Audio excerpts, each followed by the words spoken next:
Bismillahirrahmanirrahim. Saya langsung menjawab ya. Kadang kan yang suka ngomong buruk bukan cuma ibu ya, ayah juga. Dia lagi capek, dasar kamu, mudah-mudahan kamu begini gitu. Kita pas ngedengar, ya Allah, kok lisan suami saya kok gitu banget gitu. Akhirnya kita berdoa, ya Allah, jangan dikabulin yang buruk-buruk, yang baiknya aja ya Allah. Apakah bisa diijabah oleh Allah? Iya, kalau kita istri yang solihah.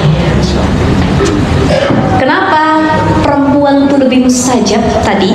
Bukan berarti ayah tuh nggak mustajab, ayah juga mustajab lisannya, cuman ibu lebih mustajab lagi. Kenapa? Karena tadi posisi dia tuh banyak melewati keletihan, capek, dia melewati mengandung, melahirkan, menyusui, dia dikasih rahim, dia dikasih cobaan, dia dikasih ini, dan kasih sayangnya lebih besar. Maka ketika doa itu mustajab. Suami kita doa yang nggak baik, nasehatin, ayah jangan gitu dong ngomongnya, kesian anak kita, doain yang baik-baik. Cabut lagi ayah, udah kita ingetin, baru kita doain, ya Allah jangan kau kabulkan doa yang buruk tadi dari lisan suamiku ya Allah. Mungkin dia khilaf dan lain sebagainya.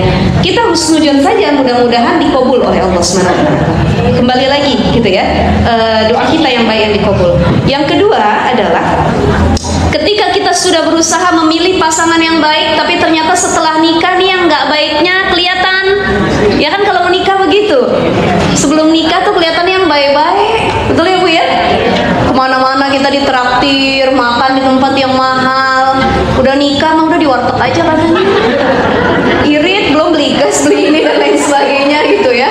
Nah itu kan hal-hal yang harus kita terima. Kalau model-model begitu ya nggak apa-apa. Cuman yang kadang kaget adalah sebelum nikah dia solih, sesudah nikah hilang kesolihannya. Tiba-tiba ahli maksiat, sholat nggak pernah, ngaji nggak pernah, KDRT kepada istri, berzina dan lain sebagainya. Ini kan yang bikin kita kaget. Maka saya sampaikan tadi di awal, ada perempuan yang sudah ikhtiar mencari suami yang baik, tapi Allah hadirkan yang buruk, bukan berarti itu gambaran dari diri dia. Walaupun Al-Quran mengatakan at-thayyibatu lit-thayyibina wa thayyibuna lit-thayyibat, al-khabisatu lil-khabisina wal khabisuna lil-khabisat. Yang baik buat yang baik, yang buruk buat yang buruk, yang suka zina sama yang sering zina juga. Kebanyakan begitu, bukan keseluruhan. Tapi ada perempuan baik-baik, dia dapat laki yang nggak baik. Kenapa di sini Allah pengen menguji bagaimana kesolihan dan keimanan seorang perempuan tersebut? Tahan gak ujian dengan laki-laki seperti ini? Bisa jadi yang nganterin dia ke surga suaminya yang dia bilang kayak Dajjal. Betul ya? Betul. Jadi ambil hikmahnya, terus berusaha nasehatin, ikhtiar. Kalau nggak bisa lewat lisan kita, minta lisan dari orang tuanya, minta nasihat dari orang tuanya. Orang tuanya nggak bisa juga, nggak mau didengerin. Orang-orang terdekatnya, saudaranya juga nggak. Guru spiritualnya biasanya sama guru lebih kena. Ajak ngaji, bawa ke guru, tolong nasihatin suami saya. Tuh. Nah itu salah satu ikhtiar yang bisa kita lakukan. Tapi kebanyakan memang orang itu berjodoh sesuai dengan gambaran dirinya. Ya, jadi kalau kita lagi ngomel sama suami kita, kok gini banget ya. Coba kita berkaca diri, takutnya kita juga begitu sebenarnya. Gitu Bu ya. Kita punya suami, Allah, suami saya pelit, bakhil, meregehese. Selesai. Siapa tahu kita juga aslinya orangnya pelit sebenarnya. Itu gambaran kita lagi disuruh ngaca nih sebenarnya. Ya Allah, ke suami saya begini. Kita muhasabah diri. Aduh, mungkin ada yang harus diperbaiki dari diri saya.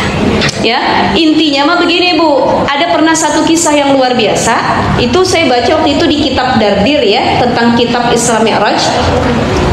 Kisah seorang perempuan yang kalau mau ngapa-ngapain baca bismillah.